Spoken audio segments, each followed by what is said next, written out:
La frappe enroulée passe assez près finalement de la cage de Mandanda. C'est à peu près tout en première période et il faudra près d'une heure de jeu pour voir une frappe cadrée.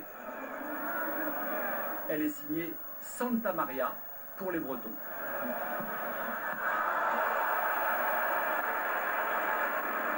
Une frappe cadrée mais sans grand danger pour le portier auxerrois.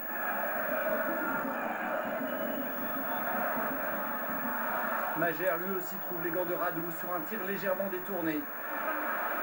Trop pauvre pour des Rennais qui rêvent encore pourtant de place européenne. En fin de match, c'est même Auxerre qui aurait pu l'emporter si Touré avait pu rabattre sa tête sur corner.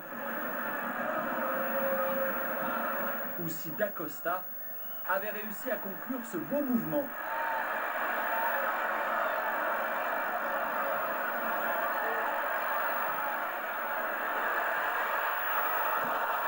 Score final 0-0 et des Auxerrois qui réalisent une belle opération dans la course au maintien.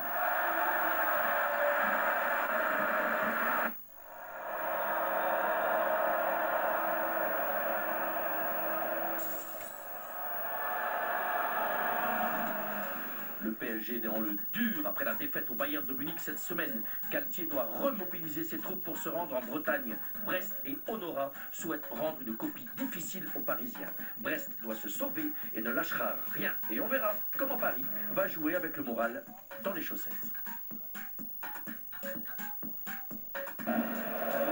Le PSG avait beaucoup à se faire pardonner 3 jours après la lourde défaite face au Bayern Munich.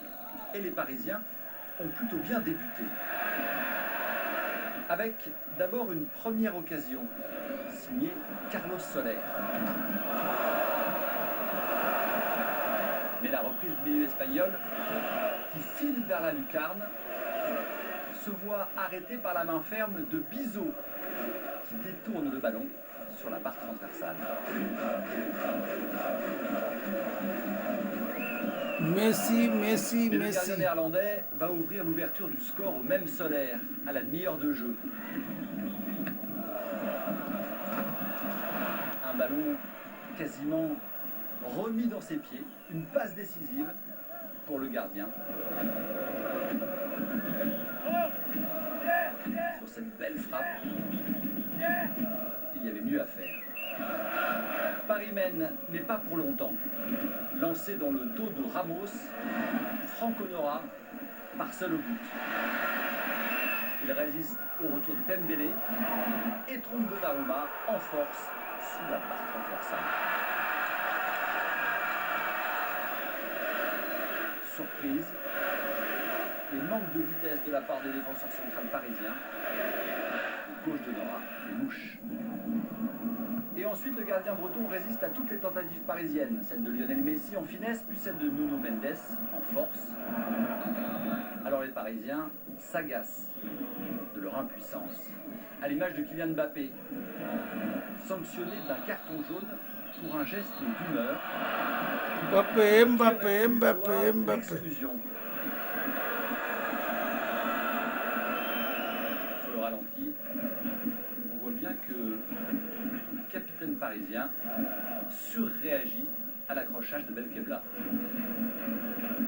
Mais quand Mbappé n'est pas content, souvent Mbappé marque. Et la lumière va encore venir du gamin de Bondy. Sur un contre supersonique, le capitaine parisien donne 3 points au PSG. Il signe aussi son 19e but de la saison. Autant que Jonathan David, au top du classement des buteurs. Décidément, Paris a toujours besoin de Mbappé. Au classement, les Parisiens gardent du large et se rassurent un peu pour la fin du championnat.